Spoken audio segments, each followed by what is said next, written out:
হাদিস শরীফে এসেছে আশুরার দিন যারা ভালো খাবার দাবার আয়োজন করবে আল্লাহ রব্বুল আলামিন বছর ব্যাপী তাদের রিজিকে বরকত দান করবেন। এবং এই শুধু আশুরার রোজা একদিন বা দুদিন নয়,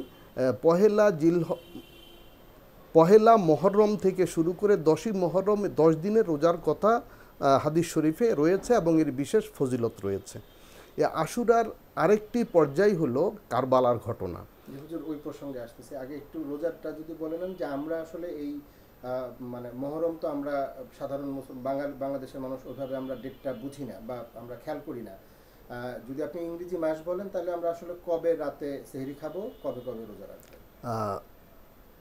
এই বছরে 2025 সালে বাংলাদেশের ক্যালেন্ডার হিসেবে স্থানীয় চান্দ্র তারিখ হিসেবে 9 তারিখ শনিবার, 10 তারিখ রবিবার, অর্থাৎ শুক্রবার রাতে সাহারি করে শনিবার রোজা এবং শনিবার রাতে সাহারি করে রবিবারে রোজা, এবং রবিবারে সেই অনুযায়ী সরকারি ছুটি পালিত হচ্ছে। অথবা আমরা রবিবার রাতে মানে শনিবার রাতে সেহরি করে রবিবার এবং রবিবার রাতে সেহরি করতে সোমবার। এসি কেনার কথা ভাবছেন? ভিশন দিচ্ছে যে কোনো এসিতে 15% নিশ্চিত ছাড়। এছাড়াও থাকছে মানি ব্যাক গ্যারান্টি নিশ্চয়তা। যে কোনো দুদিন বা তারও বেশি রোজা রাখা যাবে। আচ্ছা, রোজা রাখার কোনো মানে আমি এতগুলা দুইটার বেশি পারবো না এরকম তো কোনো? যেহেতু 1 তারিখ থেকে 10 তারিখ রোজা আছে, সুতরাং দুটোর বেশি রাখাই তো উত্তম হবে। এবং প্রতি সোমবার, বৃহস্পতিবার এটি প্রতি সপ্তাহে রোজা রাখা সুন্নাত, এবং প্রতি আরবি চাঁদের তারিখের 13, 14, 15 তারিখ আইয়ামে বিদের রোজা রাখা এটি সুন্নাত। আদম আলাইহিস সালাম থেকে এই রোজার প্রচলন হয়ে আসছে।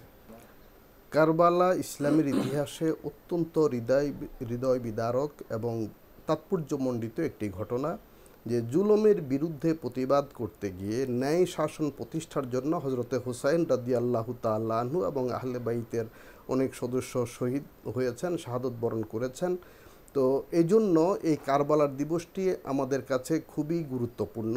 কিন্তু এই আশুরা কারবালা দিয়ে শুরু হয়নি, বরং কারবালায় আশুরার নতুন একটি পালক যুক্ত হয়েছে, এবং এই আশুরার দিবসে হুসাইন রাদিয়াল্লাহু তাআলা আনহু শাহাদত ওনার মর্যাদাকে আরও বৃদ্ধি করেছে।